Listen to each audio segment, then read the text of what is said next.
Larry King Live, CNN Tonight, 9 Eastern. Welcome back to the most news in the morning. Now that the stimulus bill has been signed, President Obama is also turning his attention from all the spending to trying to cut the nation's deficit in half by the end of his first term. Joining us now with more is 12Orszag. He's the director of the Office of Management and Budget. Thanks for being with us this morning, Mr. Orszag. Great to get a chance to talk to you about this a little more. Good morning. First of all, one of the big questions we have is, so we're talking about the stimulus, $787 billion, and implementing that $700 billion rescue bank for the financial sector. Why are we focused on tackling the deficit now as well, with all of these other big looming problems? Well, I think the real issue is that we face a pair of trillion-dollar deficits. The first is the trillion-dollar deficit between how much the economy could produce each year and how much it is producing. That was what the stimulus was aimed at. We also, though, face these trillion-dollar budget deficits, and if we don't act to address them, we will ultimately create a budget crisis down the road that we want to avoid.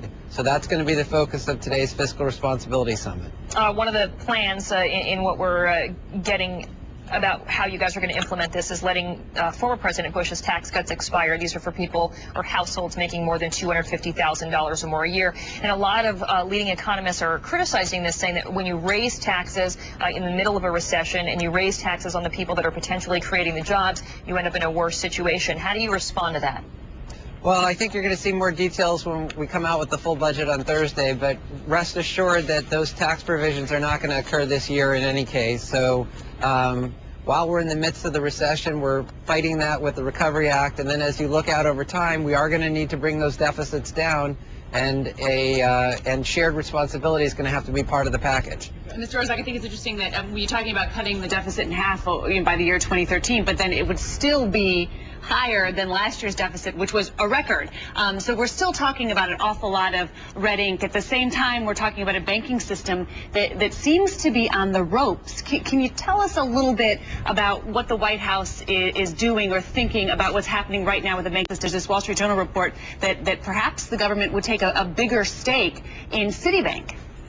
Well, I'm not going to comment on that, but let me just come back to what you noted about the deficits. We are inheriting a big fiscal mess. There's no question about it.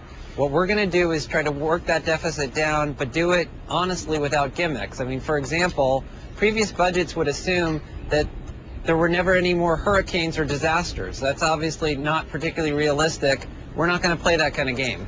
But the question is you say you're doing it realistically, is allowing those tax cuts to expire on households making more than $250,000, and another provision would be that you're factoring in saving money from the Iraq War, from pulling out our active troops there. The Iraq War cost approximately $660 billion so far. I mean, even the stimulus dwarfs that amount. So how are you going to get enough revenue in to have the deficit with just those two elements?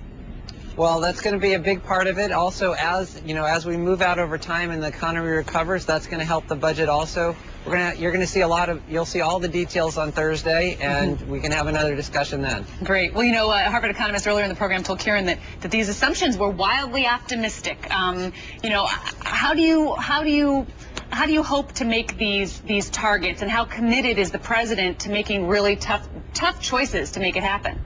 Well, I'm not into being wildly optimistic, so I think that whatever characterization that was is just going to turn out to be wrong once everyone sees all the details.